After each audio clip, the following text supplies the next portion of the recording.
My name is Clover Hogan. I'm a 23-year-old climate activist and the founder and executive director of a youth nonprofit called Force of Nature.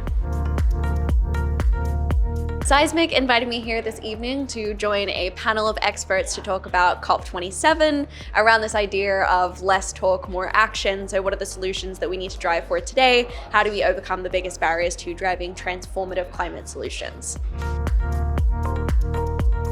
Citizen engagement is super important, but unfortunately we often put way too much responsibility on individuals, and companies often scapegoat quote-unquote consumers to kind of shine light away from their own responsibility. So I would push companies to really own their sphere of influence, and rather than saying, well, we're just going to follow whichever sustainable trend of the month, really think about how do we show up with transformational solutions. Anything that is short of transformational is, in my mind, incremental, and there's no hope in another 10 years of incrementalism. So we need more courage, we need companies to be bold, and we need people to push themselves out of their comfort zones in order to push for those kinds of solutions.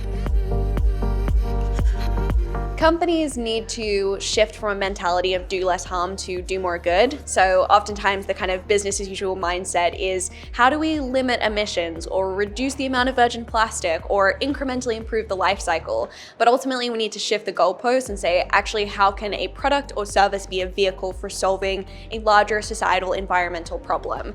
So whether that's the broken food industry or fast fashion or how we get around the cities we live. The climate crisis is a symptom of many interconnected problems, which big companies have played a large part in contributing to. And so we need to shift that paradigm, and companies need to start asking themselves, how do we solve these issues within our lifetimes?